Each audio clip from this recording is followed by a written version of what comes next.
I've come to Cornwall to see how manic depression wrecked the career, the marriage, and almost took the life of a man who was once Lieutenant Commander on the Royal Yacht Britannia.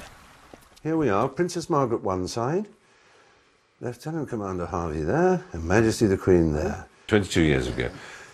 And you were a well bunny then, weren't you? I was well. 4 years on the Royal Yacht led to a senior posting in NATO. Under huge pressure working in a nuclear bunker, Rod became so deeply depressed he had a breakdown.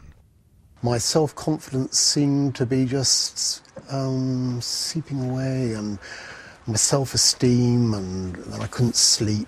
Awful sort of feeling, desperation. Eventually invalided out of the Navy, he still became secretary of the Royal Yacht Club in Plymouth. That lasted until, at a prize-giving ceremony, Rod, now Manic, awarded it to the wrong person. The real winner wouldn't accept Rod's apology. Until in the end I just lost it, and in front of all the spectators, I just shouted, excuse my French, fuck off, and marched off into the night. Rod was sacked, his career was over, then his marriage. In the grip now of full mania, Rod suddenly went to France. He began to hallucinate. I looked up at the seagulls, and they were the souls of soldiers who had been killed in the war, I believed that the muscles were unable to clear the blood of the soldiers, and therefore they would poison people. Tingle in your finger and a tingle in your feet. Rhythm on the inside, rhythm on the street, and the rhythm of life is a powerful beat. I actually hallucinated by seeing the devil burning black coals of these eyes of the devil. That's what I saw. That was frightening. Feel that tingle in your fingers, to feel that tingle in your life. I believed I was Jesus at the time, though I didn't tell people that, because then I wouldn't have been Jesus, Rhythm, rhythm, rhythm of life.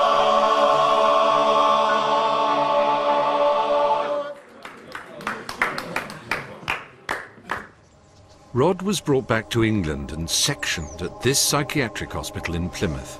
He was now overwhelmed with depression. I was experiencing pain in my head. I've been given a touch of hell. Yeah. I was meant to find out what hell feels like. So I contrived to escape from the hospital. They let me leave the unit to go upstairs to turn right to the occupational therapy unit, unescorted, so I didn't turn right. I kept walking through the main doors to the dual carriageway, walked a bit down away from the roundabout so that vehicles could pick up speed, waited for a lorry to come along, and then walked in front of it.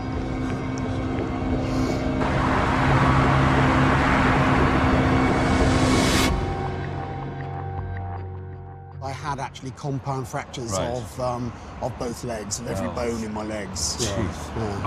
I have to lower my trousers Okay, fair enough. to actually see the full extent, really. I've seen a lot of naval officers in this condition, don't worry. I'm not like this, I don't Oh think. my goodness, no. Oh God.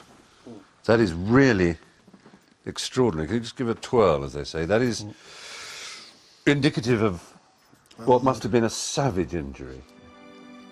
That all happened over 10 years ago, and with medication, Rod says his condition has now stabilised. But twice a year, in the spring and in the autumn, he starts to feel the mania build again, and despite what's happened to him, he's reluctant to take extra medication to control it. I believe there is another world running in parallel to the normal, in inverted commas, boring, which I find boring world. Yeah. That there is another world, and that the curtain gets lifted, the veil gets lifted when I'm psychotically manic. And then I enter into the parallel world, and then I see things in a totally different way.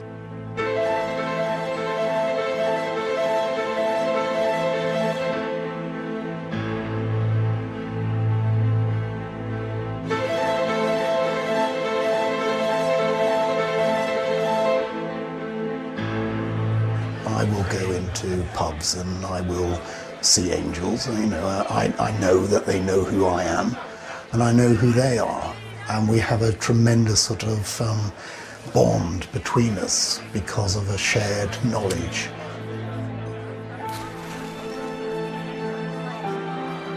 Do you regret the fact that you were born with this strange disorder that is called bipolar or manic depression? It's a very easy question. Is it? Yeah. It's a very easy answer. No.